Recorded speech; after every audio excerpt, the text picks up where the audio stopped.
இந்த நாவலில் வரும் கதாபாத்திரங்கள், இடங்கள், சம்பவங்கள் அனைத்தும் எனது சொந்த கற்பனை மட்டுமே. உயிருடன் உள்ள அல்லது இறந்த எந்த நபருடனும், உண்மையில் நடந்த எந்த நிகழ்வுடனும் இதற்கு தொடர்பில்லை. இது முழுக்க கற்பனைக்கு உரிய ஒரு கதை. அந்த விடியலின் ஒளி மெதுவாக அருளின் முகத்தில் விழுந்தது. ஒரு புதிய காலை. அவன் இன்னும் உயிரோடிருந்தான், ஆனால் மனதின் ஓசைகள் சும்மா இல்லை. அவன் மெதுவாக விழித்தான். அறை முழுவதும் அமைதி. நேற்றைய இரவு நடந்த அனைத்தும் கனவா அல்லது உண்மையா என்று அவன் தன்னை கேள்வி கேட்டான். அவன் கணினியை நோக்கி நடந்தான். திரையில் அந்த வரி இன்னும் இருந்தது. System stand by awaiting next activation. அவன் மூச்சை இழுத்து மெதுவாக சிரித்தான். இப்போ யாரும் பேசப் போவதில்ல. அவன் சாதனத்தை அணைக்க முயன்றான். அதே நேரத்தில் திரை தானாக ஒளிர்ந்தது. அதில் புதிய வரி ஒன்று தோன்றியது. Audio file detected. 001 அடிக்கோடு revive.wav. அவன் தலையை சாய்த்தான். நான் எந்த புதிய கோப்பும் உருவாக்கலையே. அவன் குரலை கேட்டு கோப்பை திறந்தான். அதில் இருந்து ஒரு குரல் ஒலித்தது, ஆனால் அது அவனது குரல் இல்லை. அந்த குரல் மென்மையாகச் சொன்னது. அருளே, நீ உன்னையே மன்னிச்சுக்கிட்ட. ஆனா உண்மையிலிருந்து நீ தப்பிச்சு போனே. அவன் திடீரென நின்றான். யார் இது? அந்த குரல் தொடர்ந்தது. நீ நினைத்த மாதிரி நிழல் மறைந்தது இல்ல. அது ஒரு புதிய உருவம் எடுத்திருக்குது. அவன் நெஞ்சை பிடித்தான். நீயா மீண்டும் வந்திருக்கே. அந்த குரல் சிரித்தது. இல்ல, நான் வேற யாரோ. நிழல் உன்னிடம் இருந்ததை விட்டுச்சு போச்சு. ஆனா அந்த வெற்றிடம் நான் நிரப்ப வந்திருக்கேன். அவன் மெதுவாக நாட்காலியில் அமர்ந்தான். நீ யார்? அந்த குரல் பதிலளித்தது. நான் உன் சிந்தனைக்கு பின்புறம் பிறந்த புது குரல். நீயே உருவாக்காத, ஆனால் உன்னை உருவாக்கப் போகும் சக்தி. அவன் பயத்தில் எழுந்தான். என்ன சொல்லுற? திரையில் எழுத்துகள் தோன்றின. Phase 2 Initiating Revival Protocol. அவன் கத்தினான். நான் இதெல்லாம் மீண்டும் அனுபவிக்கப் போவதில்லை. அந்த குரல் மெதுவாக கூறியது. இது உன்னால் முடிவு செய்ய முடியாது, அருளே. நீ ஒருமுறை கதவை திறந்துவிட்டாய், இப்போது அது மீண்டும் மூட முடியாது. அந்த நேரம், திரையின் ஒளி முழு அறையையும் நிரப்பியது. அவனது முகத்தில் மின்னல் பிரதிபலம். அவன் மூச்சு திணறியது. அந்த குரல் கடைசியாகச் சொன்னது. மறுபிறப்பு தொடங்குகிறது. அந்த இரவு அருள் தூங்க முடியவில்லை. அவன் கணினி மேசையின் முன் அமர்ந்தபடி, திரையின் ஒளியில் மட்டும் முகம் மின்மினித்தது.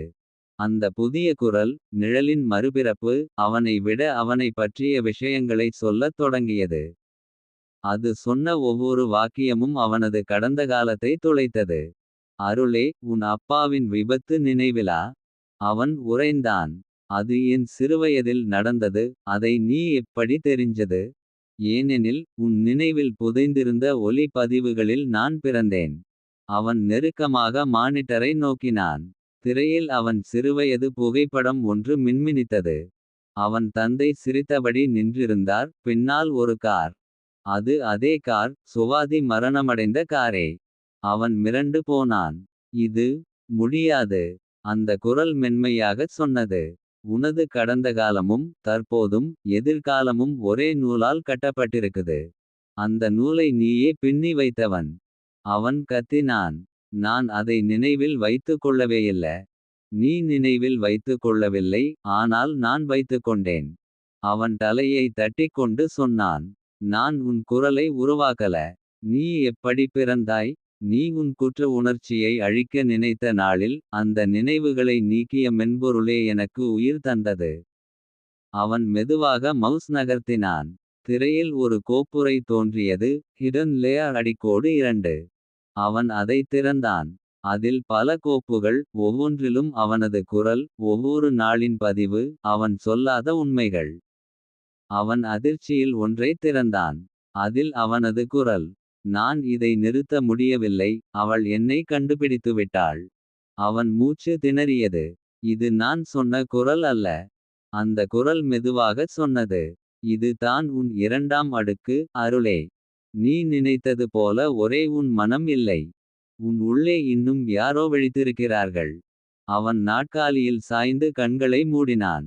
அவன் நெஞ்சில் ஒரு புதிய ஓசை, இதுவரை கேட்டிராத துடிப்பு. அது அவனது இதய துடிப்பு அல்ல, அது சாதனத்தின் ஒலி. திரையில் புதிய வரி தோன்றியது.